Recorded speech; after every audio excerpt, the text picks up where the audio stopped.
সুপ্রিয় দর্শক মণ্ডলী, আসসালামু আলাইকুম।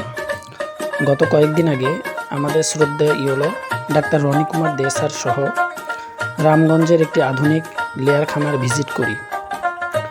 খামারটি রামগঞ্জ তথা লক্ষ্মীপুর জেলার one of the best layer খামার বলেই আমার কাছে মনে হয়েছে।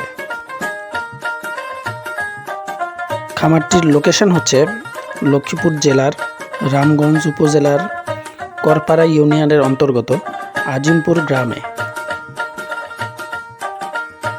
খামারটির বায়োসিকিউরিটি, পরিষ্কার পরিচ্ছন্নতা ও অন্যান্য কার্যক্রমগুলো এত নিখুঁতভাবে পরিচালনা করা হয়ে থাকে যে এর সারাউন্ডিং এরিয়ায় কোনো গন্ধ আপনার নাকে প্রবেশ করবে না।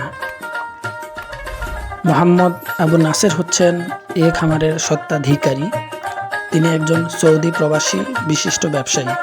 তার এই খামারের ধারণ ক্ষমতা হচ্ছে প্রায় 15,000। এখানে লেয়ার মুরগিগুলোর 20টা রিজার্ভেশন করে নির্মাণ করা হচ্ছে বায়োগ্যাস প্ল্যান্ট, যার থেকে উত্তোলিত বায়োগ্যাস 200 পরিবারকে দেওয়ার পরিকল্পনা নেওয়া হচ্ছে। খামারের প্রবেশমুখের বায়োসিকিউরিটি বলয় ভেদ করে আমাদের ভেতরে প্রবেশ করতে হয়েছে। এ বলয় তৈরি করা প্রতিটি খামারিদের জন্য ম্যান্ডেটরি। এই খামারটিতে বর্তমানে প্রায় 13,000 লেয়ার মুরগি রয়েছে, যা থেকে প্রতিদিন প্রায় 9 থেকে 10,000 ডিম সংগ্রহ করা হয়ে থাকে। এই খামারটিতে রক্ষণাবেক্ষণে 5 জন কর্মী রয়েছে, যাদের প্রতিদিনই আলাদা আলাদা রোস্টার মেনটেন করে কাজ করতে হয়।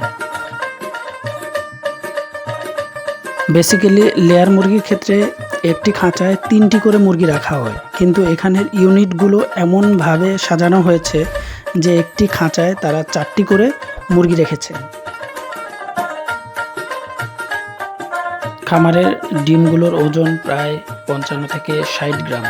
এখানে বলে রাখা ভালো, এই খামারের নিজস্ব উৎপাদিত ফিড মুরগিগুলোকে খাওয়ানো হয়ে থাকে, ফলে ডিমের গুণগত মান বজায় রাখতে তারা সর্বদাই সচেষ্ট। খামারি হিসেবে সফল হতে হলে আপনাকে প্রোডাকশন সাইকেল বের করতে হবে, উৎপাদন খরচ কমাতে হবে এবং সর্বোপরি অ্যানসেন্ট মেথড পরিহার করে কিছু মডার্ন টেকনিক অ্যাপ্লাই করতে হবে, যেমনটা এই খাবারে দৃশ্যমান। এখানে নিজেদের উৎপাদিত ফিড মুরগিগুলোকে খাওয়ানো হচ্ছে, উৎপাদিত ডিম পাইকারি বাজারে দেওয়া হচ্ছে। মুরগির 20টা থেকে বায়োগ্যাসের পরিকল্পনা হাতে নেওয়া হয়েছে। 20টার উচ্ছিষ্ট থেকে কম্পোস্ট সার তৈরি করে সেটা বাজারজাত করার প্রজেক্ট হাতে নেওয়া হয়েছে। এমন ভার্সেটাইল প্ল্যানিং আপনাকে একজন সফল উদ্যোক্তা হবার দুয়ারে পৌঁছে দিতে সাহায্য করবে।